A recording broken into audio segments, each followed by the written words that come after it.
Yo guys, what's going on? Welcome back to a new video, and today for you guys, we are going to be reacting to Rebecca or Let Me Explain Studios, and we're going to react to a video she made a long time ago called Backyard Stories. Before the video starts, guys, make sure you guys leave a like and subscribe. Thank you guys so much. All the support you guys always show me, it really does mean a lot to me. I know I say it all the time, but it really does mean a lot to me. And yeah, that's all I got for you guys, so let's get right to the video.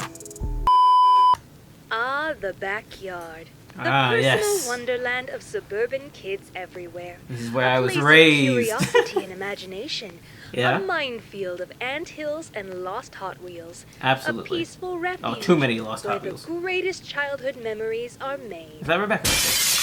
What happened?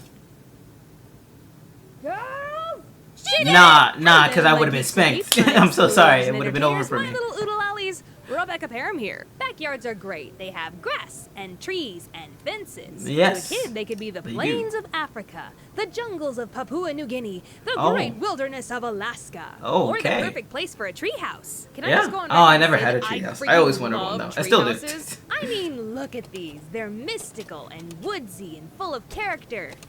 And away from people. Look at this one. I want to live there. I want to hook it up with Wi-Fi and a sauna. I want all the local kids to call me the Witch of the Woods and tell stories what? about how I'll steal your toes if you get too close to my house. Hey, I want why to their be a ghost toes? story. Wait, we're off topic. Backyards, a staple of suburban living. I lived Why in their suburbia toes? as a That's kid, all I'm worried with all about. the trimmings, neighborhood kids to play with, nearby woods to explore, a school I could walk to and from, and you can't forget your standard issue bully that lives up the street. My bully kid was named Jocko. Jocko. Now, Jocko wasn't your run-of-the-mill bully kid. You know, the big thundering monsters that you stay away from at all costs, like a canker sister or a Flats the Flounder. No. Jocko was more like Buford from Phineas and Ferb. Still a bully, but one that got involved in the adventures, and you invited over for a game of baseball sometimes. He was a weird one for sure. One time we were over at his house in his backyard, and he needed to, release the hounds. But instead of going inside and doing his business like a normal person, he popped a squat right there in the grass and made fertilizer.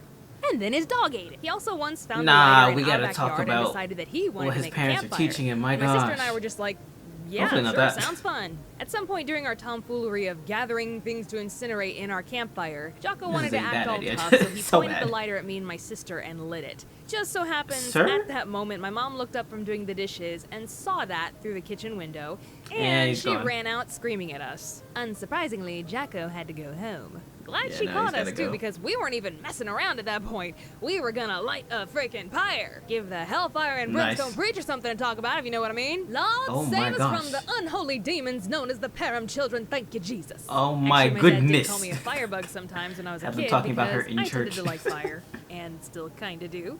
Hey, it's warm and pretty and gets rid of evidence.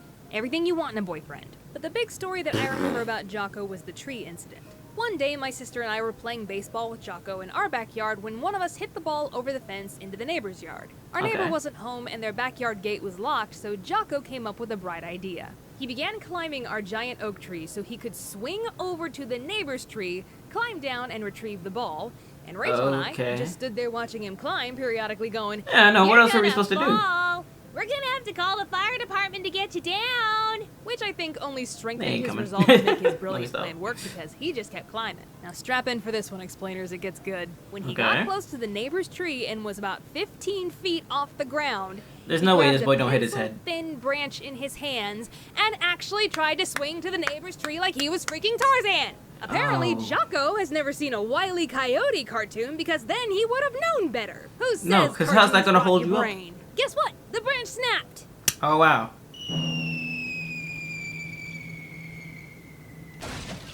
That's a long 15 feet. Mom! Yeah, you gotta go. Jocko had not only fallen, no, he had crashed through the neighbor's wet bar, which my sources tell me is a bar or counter equipped with running water and a sink for serving alcoholic beverages in a home environment. And Jocko had completely obliterated this thing. It was like a dinosaur had stepped on it. Just went. Jocko was screaming so loud that his dad, who was working in their front yard up the street, heard it, came running, and kicked in the neighbor's gate to get to him. He ended up having a broken arm, which I'm still surprised to this day that that's all that happened. I'm saying, no concussion, no nothing. I'm surprised he's not dead. There should have been some fractured ribs or brain glass damage or bones something. and paper skin. Well, I guess if you're meant to hang, you won't drown. He also had to pay the neighbor back for the wet bar. just to add insult to injury. Rolling Dang. on with the theme of breaking things, my sister and I actually did the childhood cliche of breaking a window with a baseball. You thought that opening skit was just a witty farce, huh? No, actually. No, I figured you did it. My sister and I'm just I were kidding, in the backyard playing baseball with the neighborhood Y'all taking kids. this Big serious, surprise my there. goodness. I was pitching, she was batting. I tossed her the ball. She hit it. It veered off to the right and crashed right through my Dang. parents' bedroom window. It's like you never actually And aim everyone at in the that backyard except Rachel hit the deck. My parents came racing outside and found my sister standing there with bat in hand, completely flustered.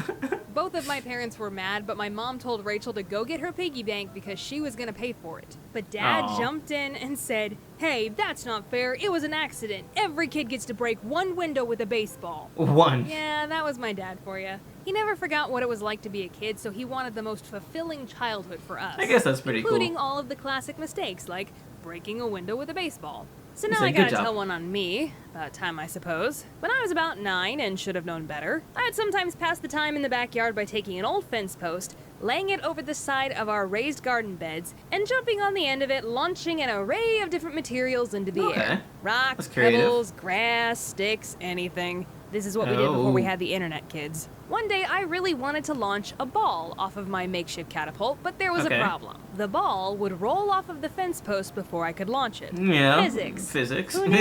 And in order to complete my little experiment, I needed an assistant.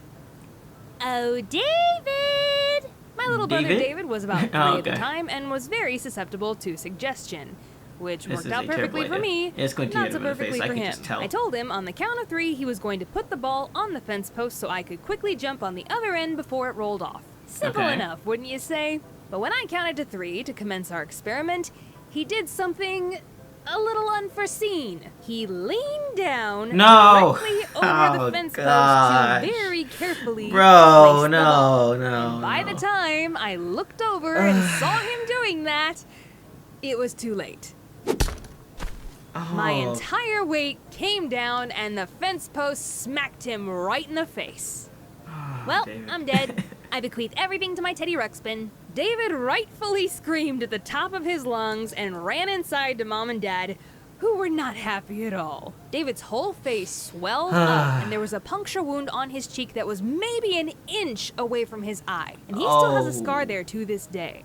Oh, I got in seriously? a lot of trouble, and my parents yelled at me that I could have blinded him, even though it was an accident and he wasn't supposed to put his face over the catapult. But I felt really bad, to the point where I still felt bad years later into adulthood when someone would bring up this story. But now, I've animated it and shown it to a million people, so it So now I holds can no feel more bad power again. over me anymore. Animation, my antidepressant. So yeah, Oh. backyards, imagination, magic, wonder, childhood trauma, you get the The idea. whole- the whole but thing. seriously, guys, go spend some time outside, get some sunshine and fresh air. It builds character. It's also It does. really good for your mental health. Anyways, thank you so much for tuning in, but wait a minute, Editor Becca here. I've got some things to tell you before we officially tune out. I'm gonna be at PAX South again, January 18th through the 20th in San Antonio, Texas. I'll just Anyway, guys, that's the end of the video. I hope you guys enjoyed. Again, make sure you guys leave a like and subscribe, and I will talk to you guys in the next video. See ya.